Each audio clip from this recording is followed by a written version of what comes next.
أهلا بكم يا شباب في حلقة جديدة من سلسلة الأساطير. ما تنسوش تعملوا لايك واشتراك للقناة علشان يوصل لكم كل جديد، ويلا بينا نبدأ.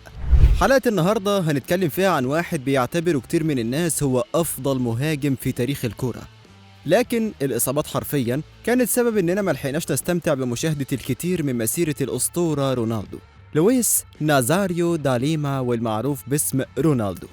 اتولد في ريو دي جانيرو بتاريخ 18 سبتمبر سنة 1976. بدأ مسيرته الاحترافية بموسم 93-94 مع نادي كروزيرو البرازيلي علشان يلعب معاهم لمدة موسم واحد بس، شارك فيه في 47 ماتش، سجل فيهم 44 هدف، وده رقم خيالي بالنسبة للاعب شاب عمره 16 سنة بس. وفي نهاية الموسم بينضم للمنتخب علشان يشارك في مونديال 94، لكنه مش بيشارك في ولا مباراة بسبب تألق الثنائي روماريو وبيبيتو. وفي الوقت ده بيتعاقد معاه نادي بي اس في الهولندي علشان يلعب معاهم لمدة موسمين، شارك فيهم مع الفريق في 46 مباراة، سجل فيهم 42 هدف، وعدد الماتشات القليل ده كان بسبب إصابته في أربطة الركبة واللي بعدته كتير عن الملاعب.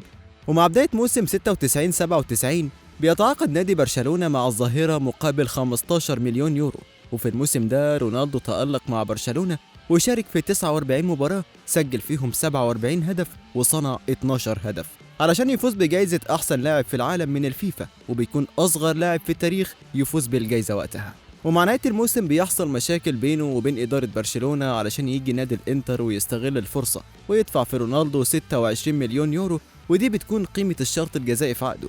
وفي الموسم ده تألق مع الإنتر وعمل أفضل موسم ليه في تاريخه، بعد ما قدر إنه يفوز مع الإنتر بالدوري الأوروبي ومع منتخب البرازيل بكأس القارات لأول مرة في تاريخهم، ويفوز بجائزة أحسن لاعب من الفيفا والبالون دور.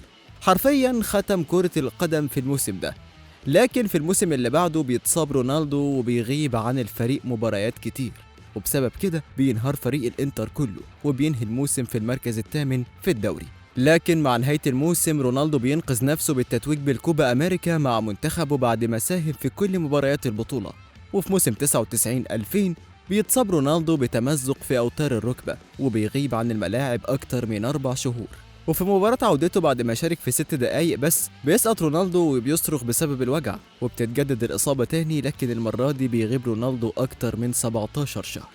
وهنا بتكون بداية النهاية لرونالدو، وبيرجع رونالدو مع نهاية موسم 2002 وبيشارك في آخر 4 مباريات مع الفريق في الدوري، وبيلعب المونديال مع منتخبه، وبيقدر إنه يتوج بيه على حساب ألمانيا في النهائي بعد ما سجل هدفين وكان هداف البطولة.